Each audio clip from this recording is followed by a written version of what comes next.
बिस्मिल्लाहिर्रहमानिर्रहीम रब्बि इश्रह ली सदरी वयस्सिर ली अमरी वहलुल उक़दतम मिन लिसानी यफ़क़हू क़ौली।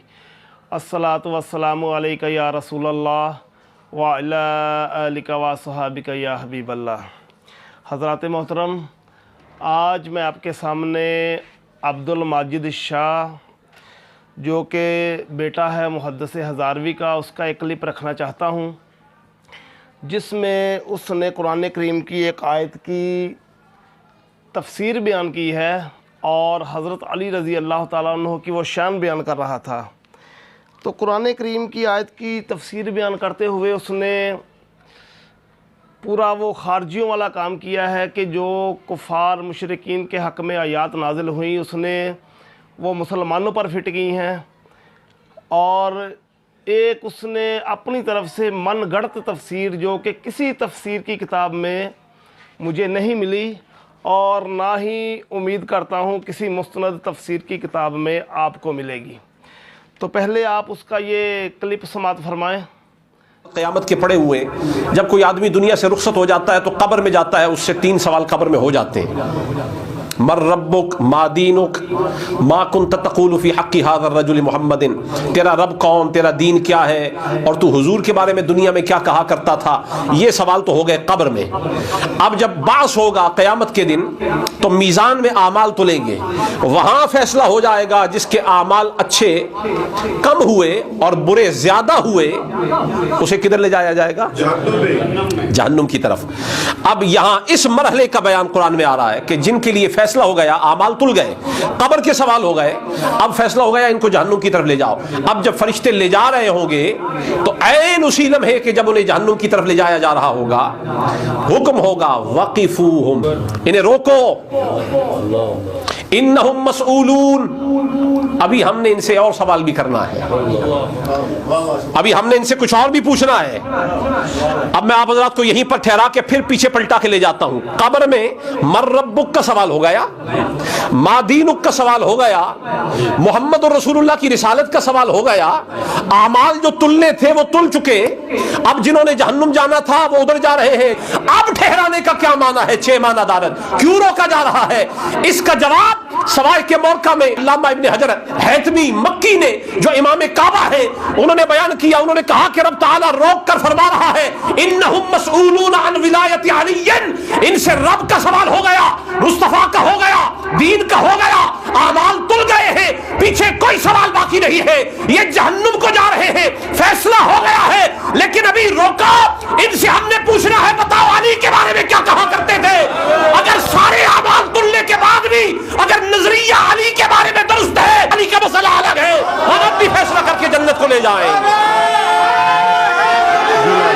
आपने समाअत फरमा लिया है कि ये शाह साहब फरमा रहे हैं कि हज़रत अली रज़ी अल्लाह ताला अन्हु की विलायत के मतलब सवाल किया जाएगा। वाक़िफ़ूहुम इन्नहुम मसऊलून, के लोगों को जब वो जहन्नम की तरफ जा रहे होंगे रोक लिया जाएगा और उनसे सवाल किया जाएगा। पहले उसकी आपने वो सारी गुफ्तगू सुनी कि कब्र में वो 3 सवाल हो गए, तेरा रब कौन है, तेरा दीन क्या है, मर रब्बु का मा दीन मा कुन्त तक़ूलु फ़ी हक़्क़ि हाज़िहि रजुल, तो ये तीनों सवाल हो गए।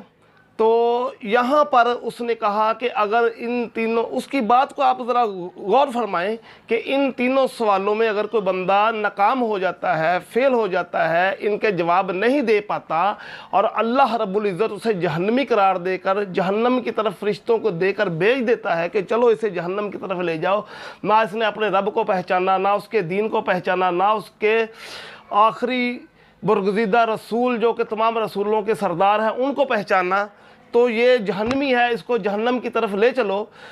तो उसको वक़िफ़ूहुम इन्नहुम मसऊलून, उसको ठहरा लिया जाएगा, उन लोगों को ठहरा लिया जाएगा। तो उसको हज़रत अली के बारे में पूछा जाएगा।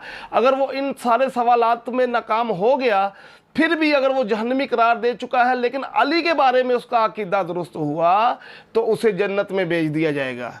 ये उसने इस आयत की वाक़िफ़ूहुम इन्नहुम मसऊलून की तफसीर बयान की है, जो कि ये सूरह साफ़ात की आयत नंबर 24 है। और मैंने 24 तफासीर की किताबें देखी कि किसी में ये तफसीर मिल जाए جو शाह साहब ने की है।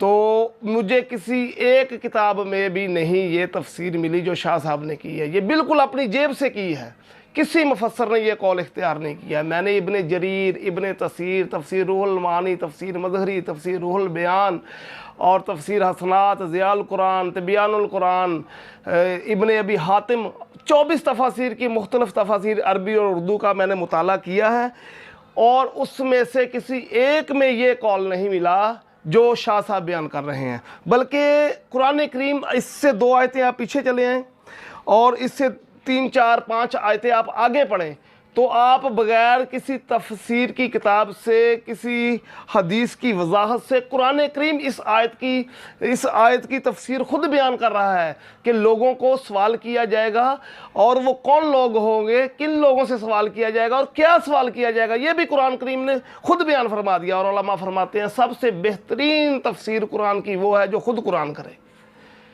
तो इस आयत की तफसीर वाकिफ़ुहुम की किसी दूसरे पारे में नहीं, किसी दूसरी सूरत में भी नहीं, और इससे भी कोई 6, 7, 8 आयतें आगे पीछे नहीं, बिल्कुल इससे मुत्तसिल अगली आयत में बयान फरमा दी कि सवाल क्या किया जाएगा। इस शाह साहब ने तो फरमाया ना, अन विलायत अली जिन, कि अली की विलायत के बारे में पूछा जाएगा। हालांकि ये बिल्कुल उन्होंने अपनी जेब से तफसीर की, इस आयत की तफसीर ये नहीं है। अगरचे इब्ने हजर का हवाला दिया, और उनको बाद में उन्होंने, मैं वो इसी अपने क्लिप में इमाम मक्का कहा और बड़ी फजीलत बयान की इब्ने हजर की और इस किताब की। मैं कहता हूँ ये किताब अस-सवाइक, जिसका आप इमाम मक्का भी कह रहे हैं, उसकी बड़ी फजीलत बयान कर रहे हैं, और ये कह रहे हैं कि ये सुन्नियों की किताब है, शियों की किताब नहीं है। इसमें तो हज़रत अमीर मुआविया रज़ी अल्लाह तआला अन्हु के बड़े फ़ज़ाइल लिखे हैं, और आप लोग तो हज़रत अमीर मुआविया को गालियाँ देते हैं। आपका बाप सारी ज़िंदगी उनको गालियाँ देता हुआ मर गया, उसने भी इतनी लंबी ज़बान निकाली थी हज़रत अमीर मुआविया रज़ी अल्लाह तआला अन्हु को गालियाँ देने की। तो उस वक्त आपको ये किताब की फजीलत याद नहीं आती, ना इनका इमाम मक्का या होना याद रहता है, ना ये अहले सुन्नत की किताब होनी याद रहती है। ये क्या दो रंगी है आपकी, अपने मतलब की कोई बात मिल गई, अगरचे वो बगैर सनद की मिल गई, अगरचे वो झूठा कौल हो, इस किताब में मिल गई, तो ये किताब भी फजीलत वाली होगी, इसका मुसन्नफ भी फजीलत वाला हो गया। हाँ, हम मानते हैं, हम ये किताब फजीलत वाली है, इस किताब को हम मानते हैं, लेकिन ये बगैर सनद के नकल की उन्होंने ये रवायत, सनद ही नहीं पेश की। आप सनद पेश करें इसकी सही सनद, और हम हज़रत अली की विलायत को मानते हैं। लेकिन इस जगह पे जो आप फिट कर रहे हैं, ये मुसलमानों, ये सवाल यहाँ पर हज़रत अली के बारे में नहीं होगा, किसी तफसीर की किताब में नहीं है। बल्कि 2 आयतें आपको, आप पीछे चले आएँ तो अल्लाह ताला कुरान करीम में इरशाद फरमाता है, ये 2 आयतें इसलिए पीछे लेके जा रहा हूँ कि आपको पता चल जाएगा किन लोगों की बात हो रही है। उहशुरुल्लज़ीना ज़लमू व अज़वाजहुम व मा कानू याबुदून, ज़ालिमों को और उनके साथियों को जिनकी वो अल्लाह के सिवा परस्तिश करते थे, उन सब को जमा करो। किन का जिक्र हो रहा है? बुत परस्तों का।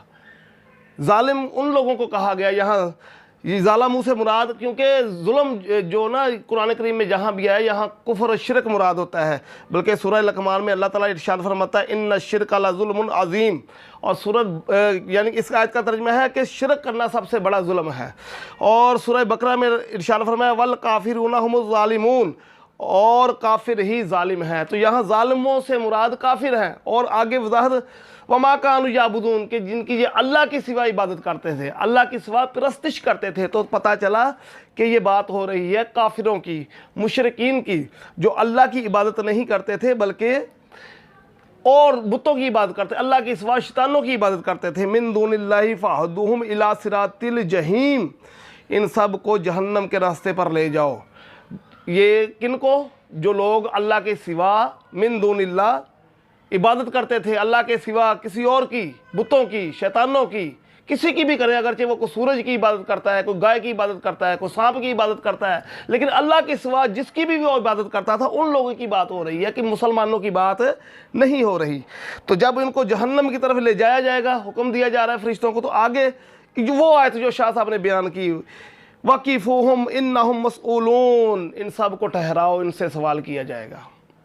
क्या सवाल किया जाएगा? इससे अगली आयत, मालकुम ला तनासरून, तुम एक दूसरे की मदद क्यों नहीं करते? कुरान खुद बयान फरमाता है, सवाल ये किया जाएगा, काफिरों से पूछा जाएगा, दुनिया में तो तुम कहते थे कि हम एक दूसरे के बड़े मददगार हैं, हम एक दूसरे की मदद करते हैं, आज तुम इन एक दूसरे की मदद क्यों नहीं करते? تو یہ کافروں کا بیان ہو رہا ہے. اس سے آگے آپ چلیں اور وہ پڑھتے جائیں تو یہ سارا کافروں کا بیان کیا جا رہا ہے. اور وہ ایک سوال جو کیا ہے کہ تم ایک دوسرے کی مدد کیوں نہیں کرتے, اس سے 2 3 4 5 آیتیں آپ آگے پڑھیں, وہ سارا مشرکین کا بیان ہو رہا ہے, کافروں کا بیان ہو رہا ہے. یہاں کسی مسلمان کا ذکر نہیں ہے. اب میں آپ سے پوچھتا ہوں, جو بندہ مسلمان ہی نہیں ہے, سرے سے کافر ہے, کیا اس سے حضرت علی کی ولایت کے بارے میں پوچھا جائے گا؟ اس سے تو یہ پوچھا جائے گا تو اپنے رب پر ایمان کیوں نہیں لایا, میں نے رسول بھیجا اس کی تصدیق کیوں نہیں کی, رسول اللہ صلی اللہ علیہ وسلم کا کلمہ کیوں نہیں پڑھا, اور دین اسلام میں داخل کیوں نہیں ہوا. کافر سے تو یہ سوال ہوگا کہ ولایت علی کے بارے میں سوال ہوگا. یہ تو سوال مسلمانوں کے سے ہوں گے نا, اس طرح کے سوالات, کہ اگر تم نے رسول اللہ کو مان لیا, اللہ کے قرآن کو مان لیا, تو پھر جو رسول اللہ کا محبوب بندہ ہے مولا علی کرم اللہ وجہ الکریم, اس کو کیوں نہیں مانتے, اس کی ولایت کو کیوں نہیں مانتے. تو یہ سوال تو مسلمانوں کے متعلق ہے, لیکن جو آیتیں کفار کے بارے میں نازل ہوئیں وہ پکڑ کے شاہ صاحب نے مسلمانوں پہ فٹ کی, اور یہ رنگ دیا کہ اگر تم قبر میں رسول اللہ کو نہیں پہچانتے, اللہ کو نہیں پہچانتے, اس کے دین کا نہیں پہچانتے, کوئی جواب نہیں دیتے, تینوں سوالوں میں فیل ہو جاتے ہو, تمہیں جہنم کی طرف بھیج دیا جاتا ہے, لیکن پھر بھی علی کے بارے میں آپ کا عقیدہ درست ہے تو آپ جنت میں چلے جائیں گے. واہ, کیا حضرت علی رضی اللہ تعالیٰ عنہ کی شان بیان کرنے کے لیے قرآن کے ساتھ کھلواڑ کیا جائے گا؟ اس طرح کی شان تو حضرت علی بھی پسند نہیں کرتے, بلکہ حضرت علی خود فرماتے ہیں کہ میرے بارے میں 2 گروہ مارے جائیں گے. ایک وہ جو میری وہ خوبیاں بیان کرے گا, یہ رسول اللہ کا فرمان حضرت علی نقل کرتے ہیں, جو مجھ میں نہیں, اور دوسرا وہ جو مجھ سے بغض رکھے گا. تو تم وہ کچھ بیان کرتے ہو جو حضرت علی کی خوبیاں نہیں ہیں, تو تمہارے لیے حضرت علی کا یہ بیان موجود ہے, یہ فرمان موجود ہے, یہ وعید ہے تم لوگوں کے لیے کہ تم تباہ ہو جانے والے ہو. حضرت علی کی وہ شان بیان کرتے ہو جو حضرت علی کے اندر موجود نہیں ہے. یہ حضرت علی کا فرمان موجود ہے تفسیر کی حدیث کی کتابوں میں. تو اس کو مسلمانوں پر فٹ کرنا یہ کتنا بڑا ظلم ہے, اور قرآن کے ساتھ مذاق ہے, یہ کھلواڑ ہے قرآن کریم کے ساتھ. اللہ کا قرآن آپ ہاتھ میں پکڑ کے اس کا نام لے کر لوگوں کو گمراہ کر رہے ہو. میں کہتا ہوں حضرت علی کی جتنی روایتیں حضرت علی کی شان میں بیان کی گئی ہیں نا, صحیح روایتیں, کسی اور صحابی کی شان میں اتنی روایتیں بیان نہیں کی گئی جتنی حضرت علی رضی اللہ تعالیٰ عنہ کی شان میں کثرت کے ساتھ بیان کی گئی. جب اتنی کثرت کے ساتھ صحیح روایات موجود ہیں تو تم قرآن کے ساتھ مذاق کیوں کرتے ہو؟ یہ کافروں اور مشرکین کی جو آیات اللہ نے نازل کی, یہ مسلمانوں پر فٹ کیوں کرتے ہو؟ حضرت عبداللہ بن عمر رضی اللہ تعالیٰ عنہ ایسے لوگوں کے بارے میں, خارجیوں کے بارے میں فرماتے ہیں, بخاری شریف کے اندر یہ روایت موجود ہے کہ بدترین مخلوق وہ ہے جو کفار اور مشرکین کے بارے میں جو آیات نازل ہوئی وہ پکڑ کے مسلمانوں پر چسپاں کرتے ہیں. تو حضرت عبداللہ بن عمر کے فتوے کے مطابق تم خارجی ہو اور بدترین مخلوق ہو کہ وہ آیات جو کفار کے بارے میں نازل ہوئی ہیں, جو مشرکین کے بارے میں نازل ہوئی ہیں, وہ تم پکڑ کے مسلمانوں پر فٹ کرتے ہو.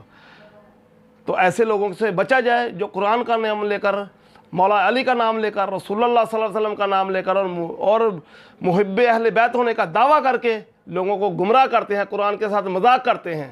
ایسے لوگوں سے اللہ بھی بیزار ہے, اللہ کے رسول بھی بیزار ہے, اور مولا علی بھی بیزار ہے, کیونکہ اس طرح کی محبت کو وہ پسند نہیں کرتے جس طرح کی یہ بیان کرتے ہیں. یہ تو پورا رافضیوں والا طریقہ ہے کہ ہر چیز کو حضرت علی پہ ڈال دو, ہر آیات وہ حضرت علی پہ فٹ کرتے ہیں. یہ تو پورا رافضیوں والا طریقہ ہے.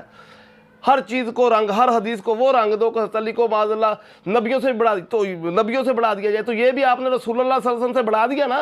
اور کیا کیا ہے؟ رسول اللہ کی پہچان نہیں ہوئی قبر میں بقول آپ کے, تو وہ جہنمی قرار دے دیا گیا, لیکن حضرت علی کی پہچان کر لی, اس کے بارے میں عقیدہ درست تھا تو وہ جنتی ہو گیا. تو کیا رسول اللہ سے بڑھا دیا آپ نے؟ جو رسول اللہ کی پہچان نہ کر سکے, قبر میں ان کو نہ پہچان سکے, تو وہ کیا صرف علی کو ماننے سے بندہ جنت میں چلے جاتا ہے؟ میں کہتا ہوں جس کو جو شان ملی ہے رسول اللہ کا صدقہ ملی ہے, اگرچہ وہ ابو بکر صدیق ہو یا مولا علی ہو, جس کو بھی جو شان ملی ہے مصطفیٰ کے قدموں کی خیرات ملی ہے. تو جو آپ اگر رسول اللہ سے اسے بڑھائیں گے تو یہ آپ خود بھی گمراہ ہیں اور لوگوں کو بھی گمراہ کر رہے ہیں. توبہ کیجئے, یا پھر اس آیت کی جو آپ نے تفسیر بیان کی ہے کسی مستند تفاسیر کا حوالہ پیش کیجئے. یہ آپ پر قرض ہے وقت تا قیامت.